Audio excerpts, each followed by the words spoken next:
सुप्रभात। आज हम स्वप्न वासवदत्तम की प्रधान नायिका वासवदत्ता के चरित्र चित्रण के बारे में अध्ययन करेंगे। वासवदत्ता त्याग की प्रतिमूर्ति एवं रूप यौवनवती पति प्राणा रमणी है। वह स्वामी के हित के लिए अपना सर्वस्व त्याग देने में भी नहीं हिचकती। वह उज्जैनी नरेश महासेन प्रद्योत की पुत्री है। जब उदयन उसके पिता के यहाँ बंदी था तभी उसका उससे परिचय हुआ था और अंततः वह परिचय प्रगाढ़ प्रेम के रूप में परिणत हो गया। वासवदत्ता एक पतिव्रता और निस्वार्थ पत्नी है जो अपने पति के लिए अपने सर्वस्व का बलिदान कर देती है। वह अत्यंत बुद्धिमती एवं कर्तव्यपरायणा है। वह योगनारायण की योजना को तत्काल स्वीकार कर लेती है, यद्यपि आगे चलकर उसको महान कष्ट और संताप उठाना पड़ता है। उसका आत्मत्याग तथा आत्म बलिदान से युक्त वर्णनातीत और प्रशंसा से परे है। प्रथम अंक में वह बहुत ही संवेदनशील आत्मसम्मान से युक्त महिला दिखाई देती है। जब पद्मावती के सेवक तपोवन के निवासियों को हटा रहे थे तब वह योगनारायण से पूछती है कि क्या मैं भी यहाँ से हटाई जाऊँगी। अहम अपि नाम उत्सारित्वा भवामि। और वह इस उत्साहजन्य अपमान को बहुत अधिक अनुभव करती है। अदृष्ट के परिहास से वह अपनी भावी सपत्नी की संरक्षता में रख दी गई है। उसकी नारी सुलभ ईर्ष्या कभी कभी प्रकट हो जाती है। वह यह सोचकर कि उसका पति अब दूसरी स्त्री का पति हो गया वह बहुत व्यथित होती है। वह पद्मावती की वैवाहिक माला में सपत्नी मर्दन नाम की जड़ी नहीं गूंथती है। उसका पति दूसरी स्त्री से विवाह विधि संपन्न करे इसको वह देखने में असमर्थ है। इसीलिए वह पद्मावती के विवाह संस्कार के समय अपने को प्रमदवन के कुंज में छिपा लेती है। वह अपने प्रच्छन्न जीवन काल में सदा अपने में प्रशंसनीय आत्मसंयम रखती है और सदा सचेष्ट रहती है कि कहीं योगनारायण की योजना निष्फल न हो जाए। वह काफ़ी चतुर है तथा किसी भी स्थिति में अपने मृत्यु के रहस्य को नहीं खोलती।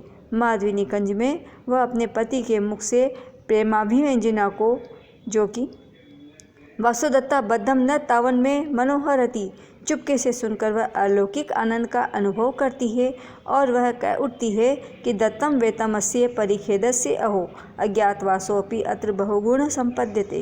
वासवदत्ता अत्यंत कोमल हृदया है और पद्मावती के प्रति बड़ा स्नेहपूर्ण व्यवहार करती है। पद्मावती की अस्वस्थता को सुनकर वह अत्यधिक क्लेश का अनुभव करती है क्योंकि उसका पति, जो कि उसके वियोग के कारण शोकातुर है, अपने इस एकमात्र मनोविनोद के साधन के अभाव में अधिक दुखी हो जाएगा। आर्यपुत्र से विश्राम स्थान भूता इयम अपि नाम पद्मावती अस्वस्था जाता। वह स्वप्न दृश्य में दीर्घ काल के अनंतर अपने पति को आंख भर देख पाती है और उसका कर्तव्यपरायण मस्तिष्क उसको शीघ्र ही वहाँ से हट जाने का आदेश देता है, परंतु उसका प्रेमी हृदय उसको इस नेत्र महोत्सव के आनंद को लूटने के लिए प्रेरित करता है। अंत में कर्तव्यपरायण भावना की विजय होती है और वह अपने को वहाँ से हटा लेती है, किंतु अपने पति की लटकती हुई भुजा को बिस्तर पर यथास्थान रखे बिना नहीं जाती। कभी कभी पति पक्षपात के कारण वह शिष्टता की सीमा को भी अतिक्रांत करने लगती थी, फिर भी उसका प्रत्युत्पन्न मतित्व उसको उसकी त्रुटियों को दूर करने में सहायता देने लगता था। संक्षेप में वह विधाता की एक सुंदर सृष्टि है या नारी के सहज गुण दोषों से युक्त परंतु आदर्श नारी है। स्वप्न वासवदत्तम की द्वितीय नायिका पद्मावती का चरित्र चित्रण।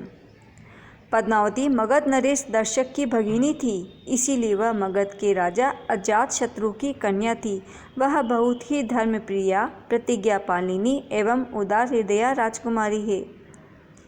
धर्मप्रिया नृपसुता न हि धर्मपीड़ामिच्छेत् तपस्वीषु कुलव्रतम एतद् अस्या, यह प्रथम अंक में कहा गया है। वह सुंदर, उच्च आशय, परोपकारी और सहानुभूतिशीला है।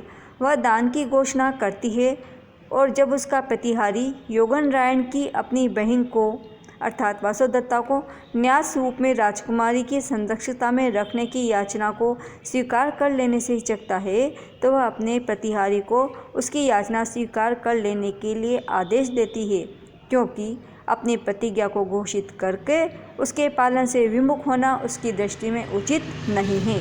राजकुमारी पद्मावती उच्च विचार की थी। द्वेष तो उसमें छू तक नहीं गया था। वह माधवी निकुंज से अपने अपने की गोपनीय वार्ताओं को चुपके से सुन लेती है कि वह उसकी अपेक्षा उसका पति उदयन वासुदत्ता को अब और अधिक प्यार करता है, तथापि वह अपने मन में लेश मात्र भी बुरा नहीं मानती। यही नहीं, जब उसकी दासी उसके पति के कथन पर आक्षेप करती है तो वह उसकी शुद्धता पर उसे फटकारती है और कहती है, हला मामेवं स दाक्षिण्या एव आर्यपुत्र य इदानीम अपि आर्यया गुणान स्मरति। जब वासुदत्ता के पिता के दूत उदयन को बधाई देने आते हैं तब वह पति से कह उठती है, आर्यपुत्र प्रियम में ज्ञाति कुलस्य कुल कुशल वृत्तांतम श्रोतुम। ये सभी गुण उसकी कुलीनता के अनुरूप ही हैं।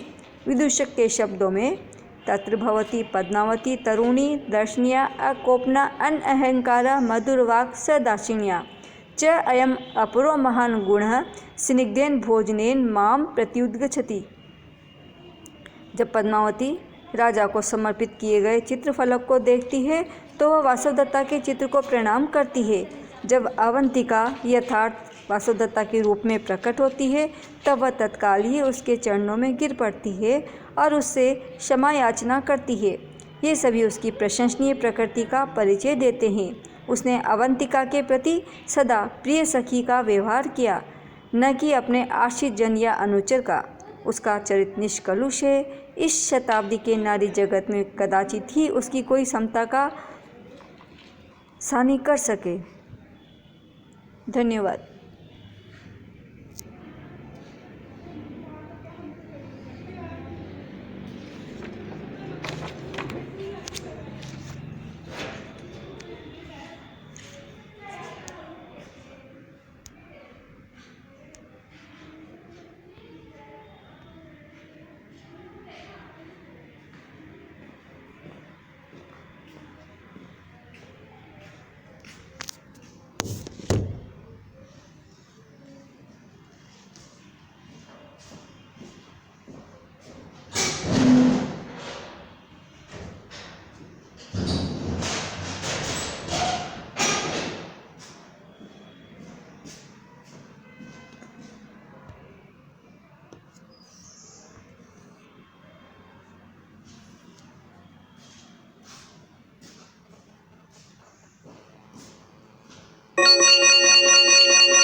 हेलो।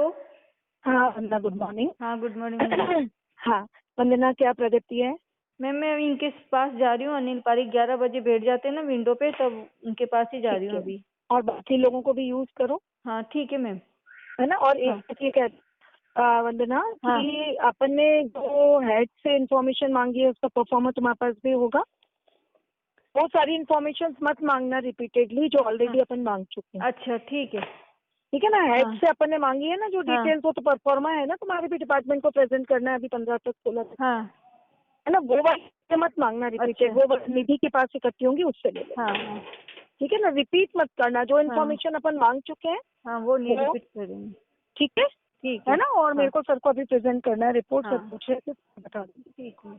ठीक है। मेरे को अपन को मीटिंग में बताना है सब कुछ। हाँ ठीक है। हाँ ठीक है।